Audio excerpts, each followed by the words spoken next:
Greetings and welcome. Blech. Clear throat.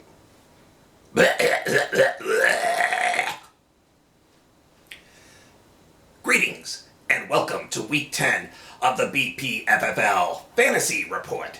I'm your host, Johnny Vegas. This is a green screen. We're going to have some fun this week. So let's get started with the picks.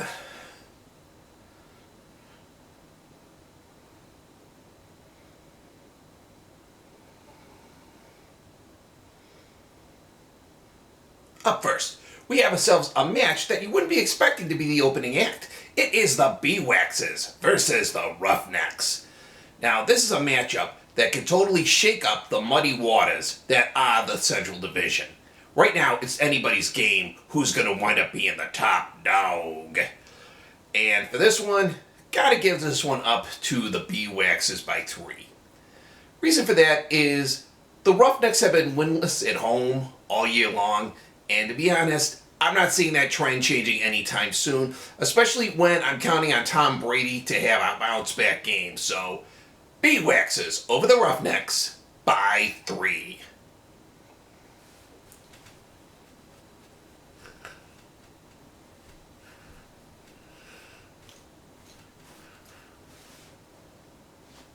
Up next, we have the Senators from Scobeyville going up against the A-Holes from Irving. This is a pivotal match in the Global Division. For the Senators, it's a must-win situation. For the A-Holes, congratulations. You have secured a playoff spot. 8 straight wins will do that for a fella.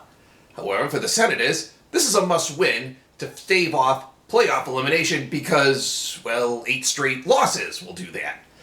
And given the records between these two teams, vis-a-vis what's been going on, who's playing, what they're up to, A-Holes over the Senators by 12.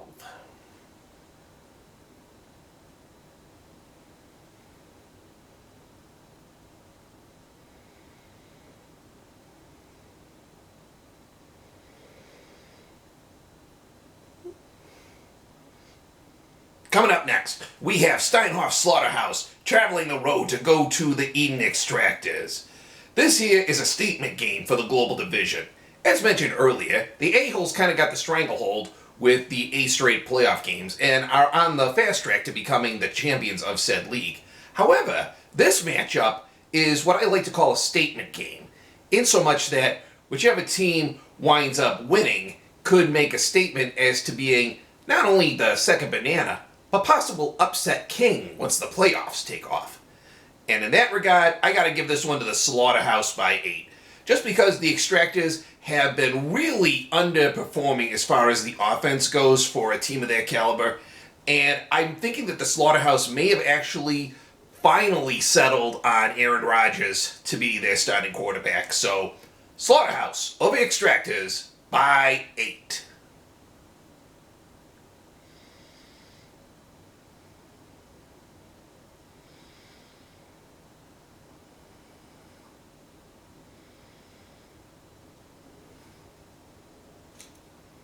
Up next, we have the Heidi Hangmen going up against the Gowanda Thunder.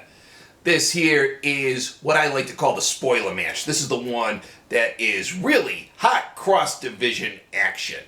And speaking of hot cross-division action, it is time for the most celebrated, most wonderful of the cross-division rivalry games, the Hot Cross Buns game between the Hangmen and the Thunder. It all goes back to the BPFFL back in 1948 when Grandma Splinter put down a packet of hot cross buns on the metal tray on the table, more specifically the chair next to the table, because, well, she wasn't that good of a cook and was running out of room. Well, sure enough, that'd be about the time old Grandpa came in, sat down in his favorite chair, only to get burned in the ass by a bunch of hot cross buns. And when he jumped and shouted so mightily, the tray flew up in the air, as legend has it, and flew all the way to the playing field, where the Hangmen and the Thunder were playing their first cross-rivalry game in Gowanda. it became a mighty, mighty battle that day to see who would wind up battling for the hot cross buns. Would it be the Hangmen and their starting quarterback, Tommy Biscuits Thompson?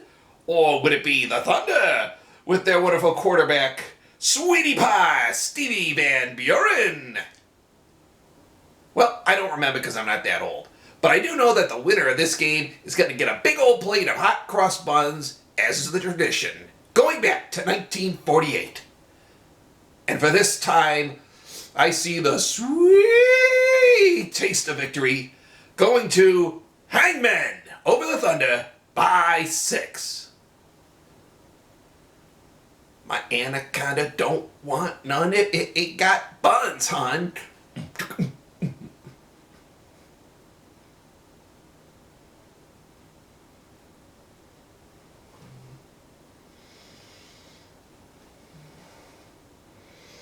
And finally, we have the main event for Week 10. Team Snake-a-Puss going up against the Taylor Hollow Terror.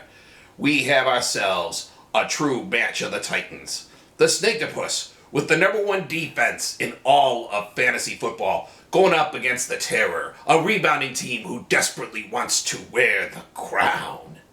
Well, wish you want all you want, Terror. Unfortunately, this week I gotta give this to the Snake-a-Puss. They've been playing phenomenally all year, and they're coming into a week where they have the best of the AFC North as far as matchups and a virtual Rolodex of amazing plays and players at their fingertips. So for this week, Snake-a-Puss over the Terror by 8. I'd like to thank you all for joining us again here at the BPFFL. Stay tuned. We're going to have lots more action as we lead up to playoff football. Football.